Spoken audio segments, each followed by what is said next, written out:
Olá, querido, sou João Alexandre e gostaria de compartilhar com você Jó capítulo 9 e Jó capítulo 10. Sou professor do Rema e gostaria de alguma forma contribuir para o teu crescimento. Aqui no capítulo 9 de Jó, ele diz: Então Jó respondeu e disse: Na verdade sei que assim é, porque como podes o homem ser justo para com Deus? Primeira pergunta. Ele logo coloca que diante de Deus não há justos. Isso estava falando no seu tempo, na sua instância e na sua condição.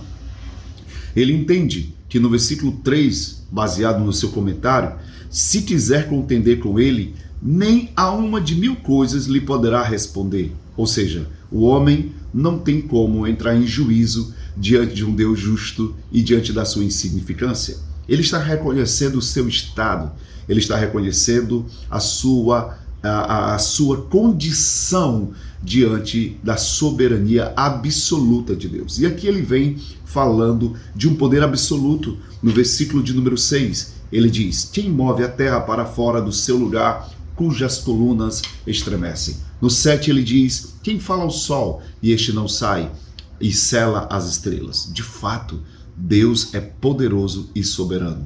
Claro, Jó não entendia sobre a justiça e não entendia sobre o amor de Deus, porque este Deus, além de ser poderoso, absoluto, tremendo, ele é amor e ele é justiça e ele é bondoso. Este é o seu Deus, este é o seu Pai.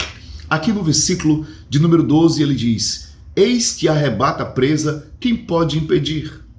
Quem lhe dirá, que fazes? Ou seja, Deus faz exatamente o que ele quer e o que a sua palavra diz. Ele está mostrando que homem nenhum pode dizer a Deus o que fazer, porque ele já tem a sua vontade estabelecida. Óbvio, na sua consciência, no seu conhecimento, ele tinha essa percepção da forma absoluta que Deus é. Isso é uma grande verdade.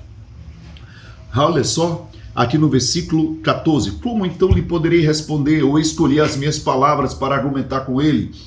Ele está reconhecendo, diante dele não há argumentos. Isso você também precisa entender, que Deus tem a razão. A palavra dele é o ponto final, a palavra dele é ponto final, ele sempre tem a razão.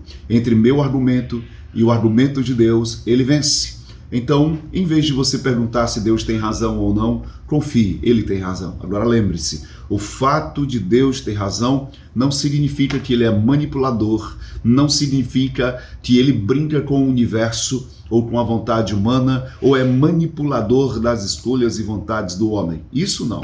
Deus é amor, por isso fez o homem com uma vontade e capacidade de escolher. Aqui no versículo de número 18, a gente vai saltar para a gente ganhar tempo.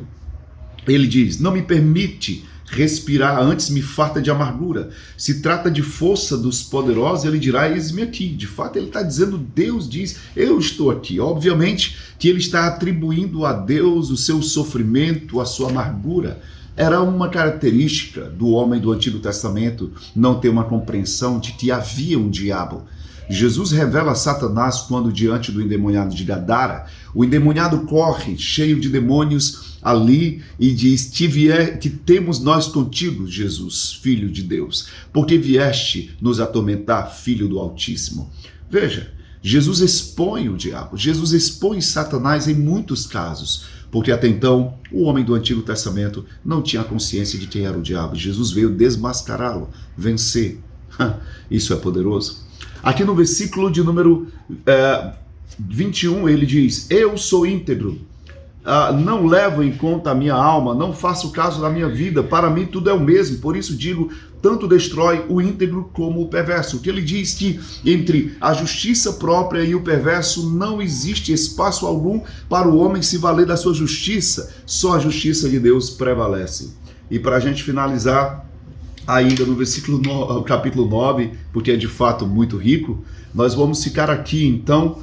Neste capítulo, ele fala sobre a sua insignificância diante da justiça de Deus, mas no Novo Testamento, essa justiça é poderosa e é revelada em Cristo Jesus. No capítulo 10, ele praticamente começa a colocar-se diante de Deus praticamente atribuindo a Deus o fato do seu sofrimento, o fato dele estar passando por algumas coisas, claro, repito, isso baseado no seu entendimento. Mas ele começa a mostrar aqui, no versículo de 8, capítulo 10, versículo 8, as tuas mãos me plasmaram e me aperfeiçoaram, porém agora queres devorar-me. Lembra-te de que me formastes como barro e queres agora reduzir-me ao pó? Porventura não me derramastes como leite, não me coalhastes como queijo? Ele começa então a mostrar que o seu sofrimento é uma obra de Deus. Mas deixa eu revelar algo para você aqui de forma bem clara. Deus é bom. Isso foi revelado em Jesus. Jesus é a imagem exata do Pai e essa incapacidade de ser a justiça de Deus foi revelada em Jesus. Você se tornou aquilo que Deus disse que você é em Cristo. Ele é a imagem perfeita, você não deve nada ao Pai, você agora pode chamar Deus de Pai, você agora compreende de que Ele te fez capaz em Cristo. Querido, é pouco tempo para tais capítulos, mas eu gostaria de dizer que isso foi encerrado em Cristo. Nele, quando Deus olha para Jesus, Deus não olha para ele e diz, você precisa orar mais, você precisa ler mais. Não, você é pleno. Essa é a tua identidade. Assume isso e viva uma vida plena, sabendo que em Cristo somos mais que vencedores. Fica na paz, espero ter contribuído de alguma forma para o seu crescimento. Shalom.